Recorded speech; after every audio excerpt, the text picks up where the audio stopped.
इस अंगूठी की इतनी शक्ति है कि लॉर्ड ऑफ द रिंग्स त्रयी ने लगभग सभी ऑस्कर जीते और 20 साल तक जादुई फिल्मों की सूची में शीर्ष पर रही और कोई इसके खिलाफ बोलने की हिम्मत नहीं कर सका। लेखक टॉलकिन ने 12 साल मेहनत की, 4 साल इसे बार बार संशोधित किया और फिल्म के पटकथा लेखक ने 4 साल काम किया, तब जाकर यह जादुई फिल्म इतिहास का चमकता नगीना बन पाया, जिसे पश्चिम की 4 महान कृतियों में से एक माना जाता है। यह फिल्म के दृश्य प्रभावों को बिना अतिशयोक्ति के प्रभावशाली बना देता है। ऐसी फिल्में जिनकी कहानी और प्रस्तुति का मेल अनोखा हो कम ही होती है। लॉर्ड ऑफ द रिंग्स ने 20 साल पहले यह कर दिखाया और रिलीज के साल में ही लगभग 3 अरब का बॉक्स ऑफिस कलेक्शन किया।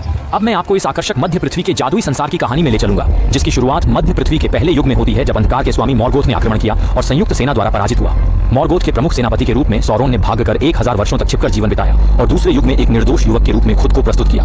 वह खुद को एक प्रतिभाशाली गुरु कहता था और अपनी अद्वितीय धातु कला के कारण एल्फ जाति में लोकप्रिय हो गया। इस व्यक्ति ने मध्य पृथ्वी पर पूर्ण कब्जा करने का इरादा किया था, लेकिन उसकी शक्ति सीमित थी।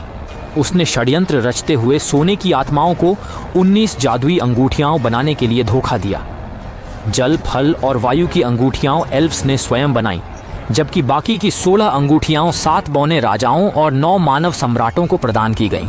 जब ये लोग अपनी जादुई अंगूठियों पर गर्व कर रहे थे, चालाक सौरोन ने प्रलय पर्वत में चुपके से एक जादुई अंगूठी बनाई, जिसमें अपनी अधिकांश शक्ति डाली और इसे सर्वोच्च जादुई अंगूठी कहा।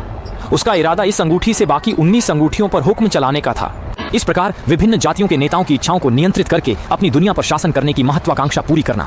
लेकिन वह भूल गया कि 3 अंगूठियां एल्फ्स ने बनाई थीं और एल्फ्स ने सबसे पहले कुछ गड़बड़ का पता लगाया, इसलिए उन्होंने जल्दी से उन 3 अंगूठियों को उतार दिया।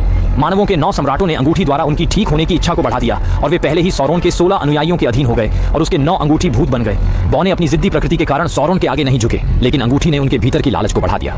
इसलिए बौने मध्य पृथ्वी की भूमिगत सोने की खदानों पर कब्जा कर चुके थे और दिन रात खजाने की चमक में खोए रहते थे।